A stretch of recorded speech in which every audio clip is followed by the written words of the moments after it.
வணக்கம்.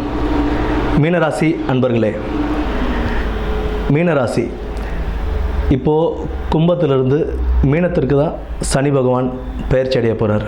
அதாவது உங்களுக்கு ஜென்ம சனியாக வரப்போகிறார்.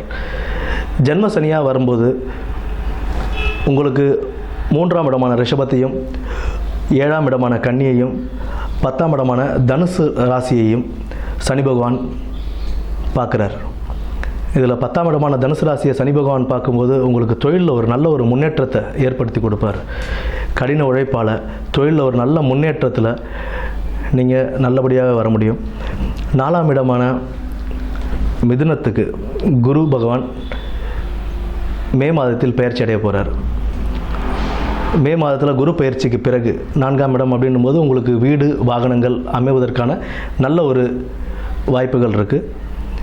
வீடு எக்ஸ்டென்ஷன் பண்ணுறது, புது வாகனங்கள் வாங்கிறது, இது எல்லாத்துலேயுமே நல்லபடியாகவே மேலே வரலாம்.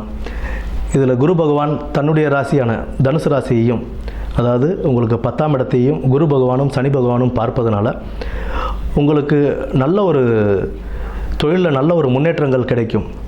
இதில் 12ஆம் இடமான கும்பத்தையும் குரு பகவான் பார்ப்பார். அதாவது இத்தனை வருடங்களாக வெளிநாட்டுக்கு போகிறதுக்கு ட்ரை பண்ணிகிட்டு இருந்தவங்களுக்கு ஒரு நல்ல ஒரு பொற்காலமாகவே இந்த குரு பயிற்சிக்கு பிறகு உங்களுக்கு வெளிநாடு போக வேண்டிய யோகம் இது எல்லாமே நல்லபடியாகவே அமையும். ஏன்னா 12ஆம் இடத்தை குரு பகவான் பார்க்கும்போது உங்களுக்கு அதில் இருந்த தடை தாமதங்களை நீக்கிட்டு நல்ல ஒரு கம்பெனியாக பார்த்து நீங்கள் நல்லபடியாக போய் ஜாயின் பண்ணுறதுக்கான வாய்ப்புகள் நிறைய உண்டு. ஏன்னா 10ஆம் இடத்தை சனி பகவானும் குரு பகவானும் சேர்ந்து பார்க்கறதுனால உங்களுக்கு தொழிலில் நல்ல ஒரு மேன்மைகள் கிடைக்கும். சனி பகவான் ஜென்ம சனியாக உட்கார்ந்துருக்கிறதுனால வண்டி வாகனங்களில் போகும்போது கொஞ்சம் கவனங்கள் தேவை. அண்டு உடல் உபாதைகள் சின்ன சின்ன உபாதைகளாக இருந்தாலும் அதை உடனே போயிட்டு நம்ம சரி பண்ணிக்கிறது ரொம்ப ஒரு நன்மையை கொடுக்கும். நன்றி.